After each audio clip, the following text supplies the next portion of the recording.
애굽에서 해방시켜 주셨고, 그리고 시내산에서 율법을 주셨고, 율법뿐만 아니라 성막을 짓게 하시고, 그 안에서 죄를 용서받게 하는 그런 일도 하게 하셨습니다. 또 그 일을 감당할 제사장도 주셨고, 세월이 흘러가는 가운데 이스라엘이 하나님을 떠나는 그 와중에 또 사사를 보내주셔가지고 구원의 이루도록 하셨습니다. 이제 이스라엘 백성들이 왕을 원하니까 또 왕을 주셨습니다. 이렇게 하나님은 이스라엘 백성들의 수없이 많은 그 거절과 반대 가운데 이렇게 새로운 직책을 가진 사람들을 부여해 주시면 그들을 또 용서하시고 또 회개시키게 하시고 또 하나님께로 돌아오게 하는 그런 엄청난 일을 하겠습니다. 그런데 하나님은 이제 마지막 직분자를 주시는데 그게 오늘 본문에 나오는 선지자입니다. 하나님은 시대를 통하여 말씀하시는데 우리가 잘 아시는 대로 솔로몬 왕이 엄청난 잘못을 했습니다. 세상 잡건 우상 숭배 덩어리들을 전국에서 다 끌고 온 거예요.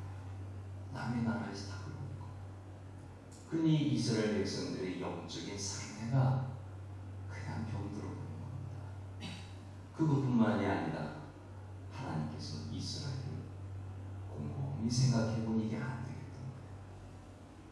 그래서 그들을 남쪽 유다, 북쪽 이스라엘로 분열시켰습니다. 여기서 북쪽 이스라엘은 일대 왕이 여로보암이었는데 어마어마한 죄를 짓습니다. 그래서 북이스라엘의 왕들은 여로보암의 죄를 따라 계속 죄를 짓습니다.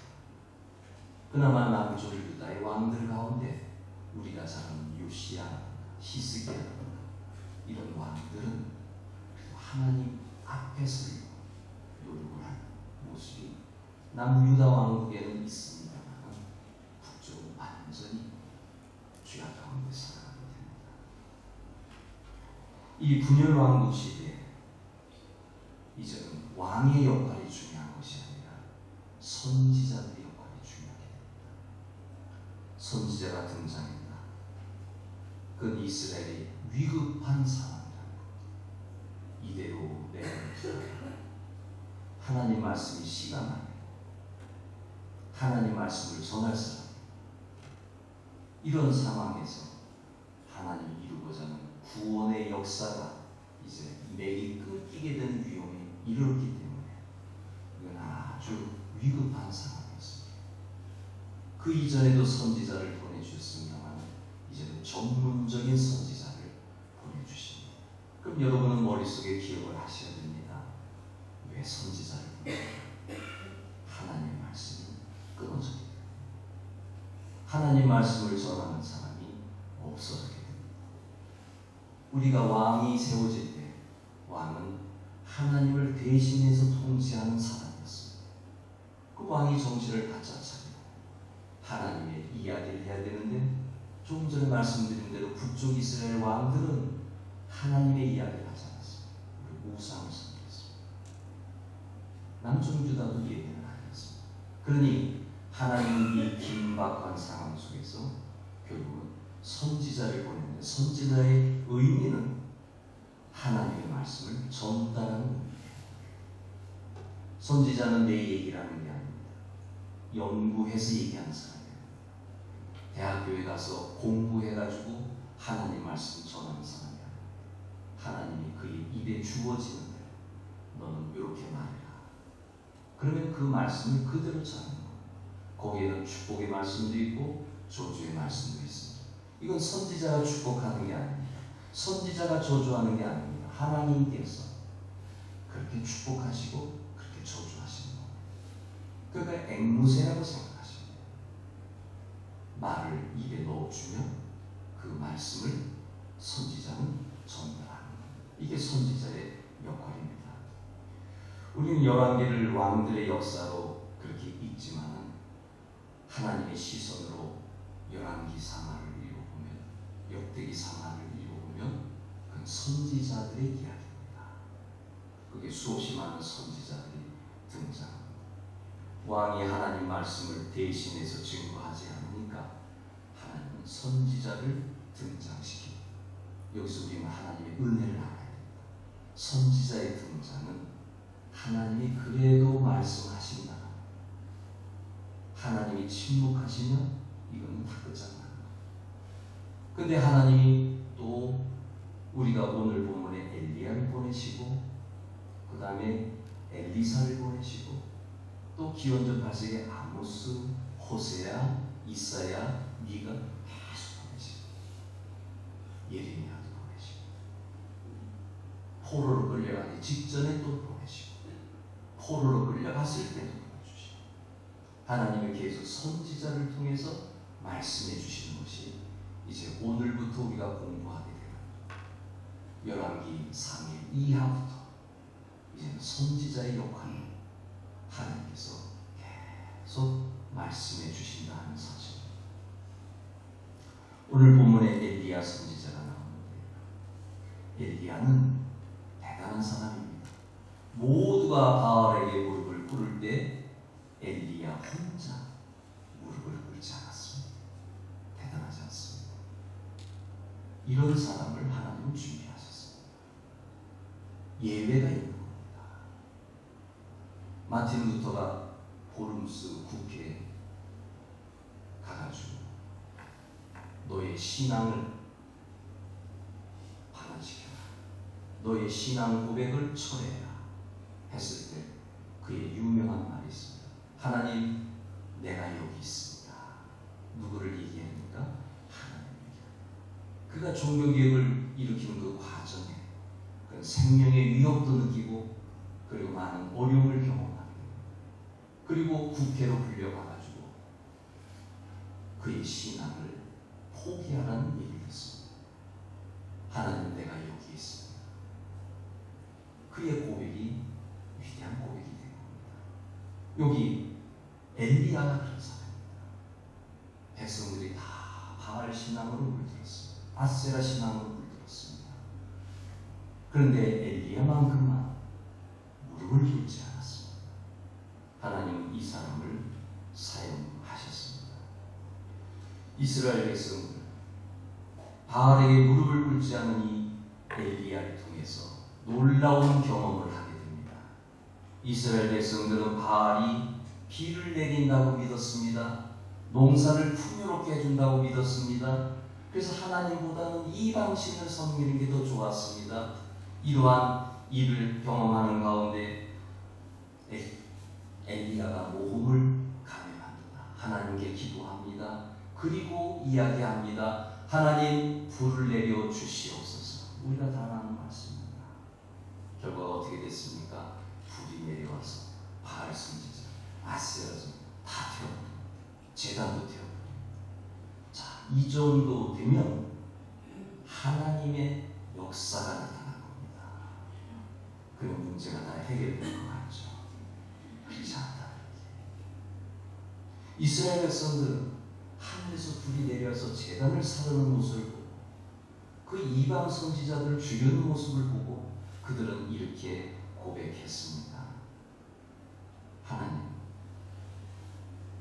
여호와, 그는 하나님이십니다. 자, 불이 내려온 현장에 이스라엘 백성들이 했던 고백입니다. 여호와는 하나님이시다.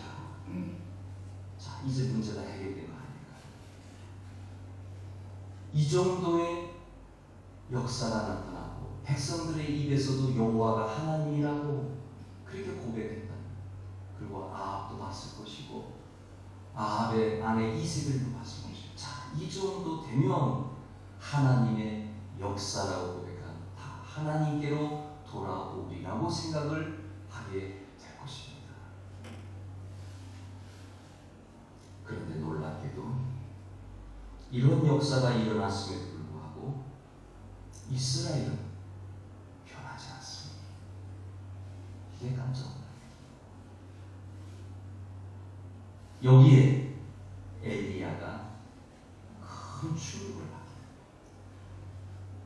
우리는 흔히 엘리야가 이세벨이 무서워서 도망갔다, 엘리야 증후군 이런 해석까지 내놓는데, 오늘 성경 본문을 자세히 읽어보면 본문 3절에 엘리야가 그 형편을 보고라고 얘기했습니다. 그 형편이 어떤 형편입니까?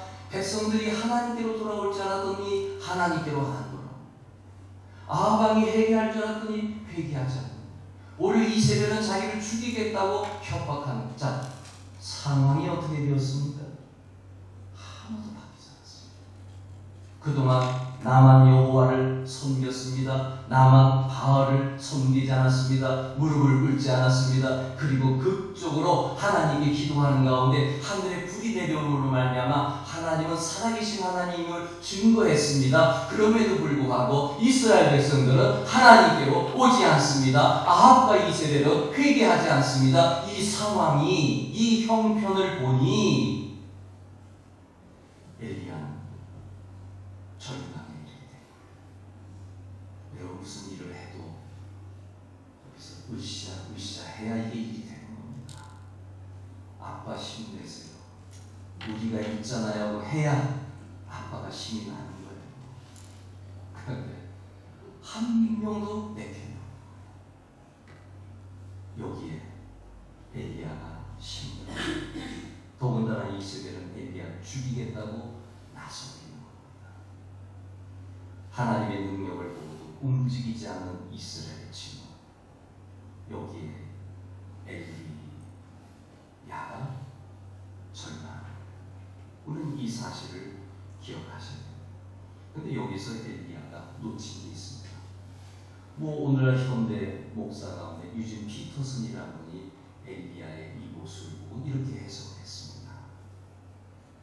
엘리야는 하나님의 종이었지 성공까지 이르게 하는 사람은 아니었는데, 성공까지 이루고 하려고 하다 보니까 그가 절망을 일어났다. 자, 선지자가 누구니?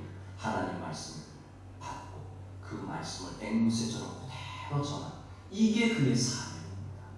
여기까지만 하면 되는 겁니다. 이스라엘의 변화, 사람들의 변화, 그 성령의 역사, 하나님이 만들어가는 것이지 엘리야가 만들 수 있는 게 아닙니다. 유진 피터슨이 정확하게 본 거예요. 저와 여러분들이 하나님이 일을 할 때 우리의 역할만 충실하게 하면 돼요. 근데 우리는 배 나와라, 감 나와라, 결과까지 다 우리가 얘기합니다. 그건 하나님에게 맡깁니다. 내가 기도했습니까? 내가 예배했습니까? 내가 하나님께 충성했습니까? 내가 하나님에게 받은 은사를 활용했습니까? 거기까지만 하면 되는 거예요. 그러면 그 외에 다른 역사들은 하나님께서 만들어갑니다. 항상 나 자신이 하나님 앞에 나를 비추나. 여기 선지자의 역할은 왕의 역할이 아닙니다. 제사장의 역할이 아닙니다. 선지자. 하나님 말씀을 그대로 전하면 그냥 그걸로 끝나는 거예요. 근데 피터슨이 본 게 그거예요. 그것만 하면 됐지, 그 다음 것까지 봤기 때문에 엘리야에게 어려움이 왔다는 것입니다. 우리가 잘 아는 영성가 헨리 나우엔도 이런 얘기를 했습니다. 열매는 우리의 책임이 아니라 하나님께 속한 것입니다. 왜 영성가들은 이렇게 똑같은 결론들을 내릴까요?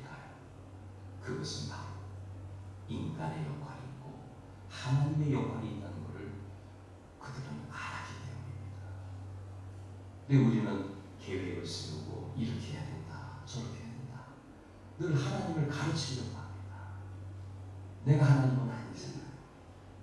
우리는 하나님 앞에 나에게 주어진 역할, 그 일만 잘 감당하면 되는 것입니다.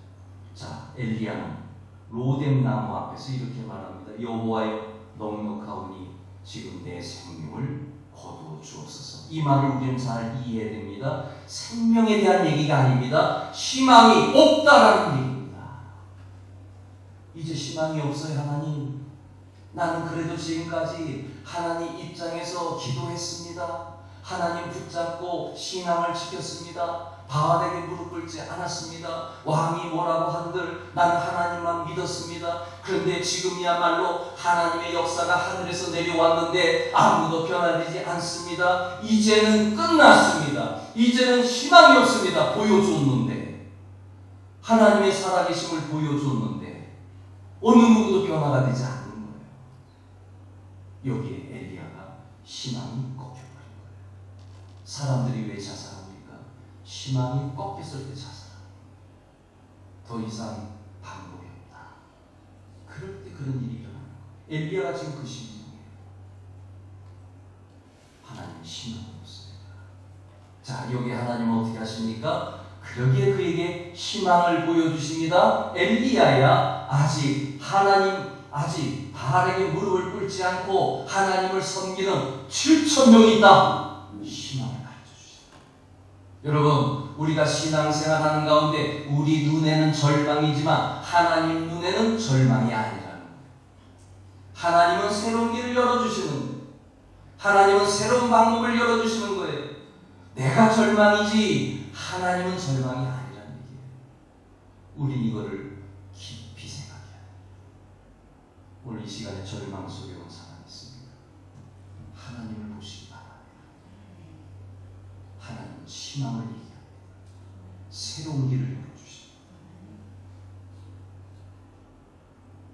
우리는 하나님을 위해 일한다고 생각하지만 사실 하나님은 이미 일하고 계십니다. 엘리야 대단한 사람입니다. 놀라운 일을 했습니다. 근데 엘리야만 일을 하나요? 아니에요. 하나님이 또 7,000명을 통해 또 일을 하시는 거예요. 또 다른 방법을 사용하시는 것입니다. 이미 일하고 계시는 하나님, 지금 이 시간에도 일하고 계신 하나님을 믿으시기 바랍니다. 이 믿음이 들어가야 희망을 가지게 돼요. 만약에 이 믿음이 사라지면 엘리야처럼 나 죽여주세요, 나 희망 없어요, 이렇게 나옵니다. 만약에 우리의 신앙생활하는 가운데 엘리야처럼 나는 절망입니다, 나는 희망이 없습니다, 이런 사람이 있습니까? 회개하시기 바랍니다. 왜요? 하나님을 믿지 못하니까. 하나님을 믿어야 합니다. 세계의 모든 것을 주관하시는 분은 하나님이시고, 때가 되면 적절하게 역사하시는 그 시간은 하나님이 정하시는 거예요. 엘리야는 로뎀 나무 아래서 죽고 싶을 정도로 자신의 절망을 이야기했습니다. 여기에 하나님은 이렇게 반응하십니다. 너 왜 그래? 너 왜 신앙이 없어? 그렇게 책망하지 않습니다. 쉬게 하십니다. 먹을 것을 주십니다. 여러분, 목사들 가운데 탈진된 분들이 있습니다. 그런 분을 향해서 조금 흥분하는 목사들이, 제가 우리 동작 지방에 있어 와서 그 몇 년간의 그 모습을 봅니다. 그럼 조금 큰 목사들이 기도했어? 믿음이 있어? 전도했어? 이런 것이잖아. 그건 아직 철이 없는 소리죠. 그때는 위로해, 다독여줘야 돼, 쉬게 해. 쉰 가운데 그 다음에 하나님이 말씀하시고, 여러분이 힘듭니까? 힘든 모습을 하나님께 나오시기 바랍니다. 하나님은 여러분을 책망할 생각이 없으십니다. 다 아십니다. 있는 모습 그대로, 내 모습 그대로 오면 하나님의 쉼을 얻게 해주십니다. 그리고 하나님은 쉬게 한 다음에 새로운 명령을 내리십니다. 엘리야야, 끝난 거 아니야. 너 아직 할 일이 있어. 하늘에서 불이 내려오게 한 거 그걸로 끝이 아니야. 그걸로 너는 사람들이 하나님께로 돌아오지 않는다고 불평하지? 그럴 필요 없어. 내가 또 다른 계획을 너에게 줄 거야. 너는 하늘에서 불이 내려오게 하는 일을 했던 것처럼 또 다른 일을 해야 돼. 하나님 세 가지 사명을 주십니다. 나이 들었다고 사명 없다고 얘기하지 마세요. 내 체력이 힘들다고 사명 없다고 얘기하지 마세요. 오늘 엘리야가 절망에 처했는데 하나님이 사명을 주시잖아요. 나는 여러분들이 할 일이 있다고 봐요. 나이 들면 나이 든 대로, 젊으면 젊은 대로 할 일이 있는 거예요. 그래서 제가 우리 성도들에게 가끔 얘기하기를 수요일날 기도하러 나오세요라고 얘기하는 거예요. 기도는요, 하늘 보좌를 움직이거든요. 이건 일주일의 중간에 쉬기 좀 그래서 집어넣은 예배가 아니에요. 우리는 주일 오후를 찬양 예배라고 불러요. 찬양하는 거예요. 수요 기도회를 기도회라고 불러요. 기도하는 거예요. 찬양할 기회를 주는 거예요. 기도할 기회를 주는 거예요. 그럼 마음껏 찬양하면 찬양의 기적이 나타나요. 기도하면 하나님의 역사가 나타나요. 그런 축복의 자리를 인도하는 거예요. 그냥 예배가 아니에요. 주일 예배는 주일 예배의 축복이 또 따로 있어요. 그러면 우리는 우리가 하는 일에 있어서 나는 나이가 들어서 이제 할 일도 없어. 하나님 앞에 만반하는 겁니다. 일이 있는 겁니다. 기도하세요. 찬양하세요. 얼마나 해야 할 일이 많습니까? 우리 21세기에 사는 우리 노인들의 시대는요, 나는 그렇게 바쁜 줄 몰랐어요. 너무너무 바쁘세요. 문화센터가 얼마나 프로그램을 돌리는 줄 몰라요. 그거 이전에는 교회가 했던 거예요. 그걸 국가가 다 뺏어갔어요. 이제는 유치원도 뺏어갔고요, 사회기관도 뺏어갔고요, 그걸 국가가 다 운영해 나가는 거예요. 그게 재미있잖아요. 재미있으니까 그래서 농담으로 그런 말씀들을 하시더라고요. 우리 노인들 일이 없다고 얘기하지 말아라. 노인처럼 바쁜 사람이 없다. 그게 맞는 얘기인 것 같아요. 얼마나 프로그램이 많은지 몰라요. 근데 그 중에 하나 여러분이 기억하실 것은 교회에도 프로그램이 있습니다. 기도 프로그램이 있습니다. 여기에 와서 자녀들을 위해 기도하세요. 손주들을 위해 기도하세요. 그리고 그게 충족이 되면 교회를 위해 기도하세요. 또 그게 충족이 되면 국가를 위해 기도하세요. 그게 충족이 되면 선교를 위해 기도하세요. 영혼구원을 위해 기도하세요. 이렇게 점차 기도의 범위를 넓혀 나가는 거예요. 그러면 우리는 할 일이 있는 겁니다. 결과를 바라보는 것이나 지금 나에게 주어진 것, 그걸 하나하나 해나가는 것입니다. 엘리야는 끝났다고 생각했는데 하나님은 이제 시작을 얘기합니다. 세 가지가 하사엘에게 기름을 부어라. 이건 이방 사람이거든요. 이방 나라 사람이거든요. 우리 하나님이 이방 나라도 주관하신다는 거예요.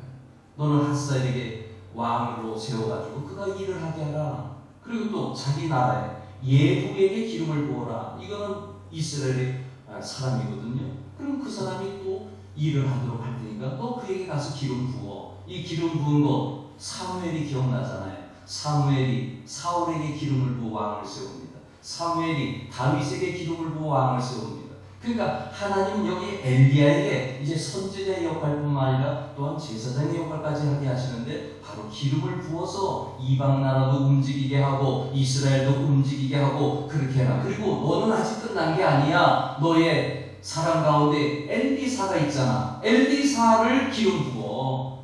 엘리사가 너 대신 일을 할 수 있도록 일을 만들어. 이렇게 하는 가운데 하나님은 새로운 사람을 주시고 하나님이 데려가지 않는 한 아직 사명이 있는 겁니다. 이렇게 하나님은 엘리야에게 새로운 명령도 주십니다. 목사도 그렇고 성도도 그렇습니다. 나만 남았습니다. 나만 힘듭니다. 이제 끝입니다. 그러나 하나님은 언제나 말씀하십니다. 아니다. 내가 너에게 남겨둔 사람이 있다. 너는 또 이런 일을 해야 된다. 하나님 말씀하십니다. 혹시 여러분 가운데 엘리야처럼 희망의 끈을 놓는 가운데 살아가는 사람이 있습니까? 하나님이 엘리야를 찾아간 것을 기억하십니다. 하나님은 위로하십니다. 쉬게 하십니다. 그리고 새로운 사명도 주십니다. 그러니 여기 엘리야가 잘한 게 뭐예요? 희망의 끈을 놓는 가운데 그가 잘한 게 뭐예요? 호렙산으로 달려가잖아요. 신의 산으로 달려가잖아요. 거기서 하나님을 만나러 가잖아요. 그 하나님을 만나는 거기에서 하나님을 만나고 또 하나님이 위로하시고 또 사명도 주시고 결국 엘리야에게 있어서 그냥 절망의 자리에 있었던 것만이 아니라 바로 하나님의 산으로 달려갔다. 오늘 잘 보셨습니다. 여기가 호렙산. 하나님께 말씀하시기 바랍니다. 우리 마음을 다 고백하시기 바랍니다. 그럼 하나님은 새 길을 열어주시고 새 마음을 불어넣어 주시는 것입니다. 결론적인 말씀, 아주 중요한 결론입니다. 엘리야 이후에 하나님은 선지자들을 계속 보내셨습니다. 따라서 합니다. 아모스, 호세아, 이사야, 미가. 이거는 기원전 8세기 예배의 선지자들이에요. 그 8세기에 하나님은 북쪽 이스라엘의 남쪽 유다에 이렇게 선지자들을 보내셨어요.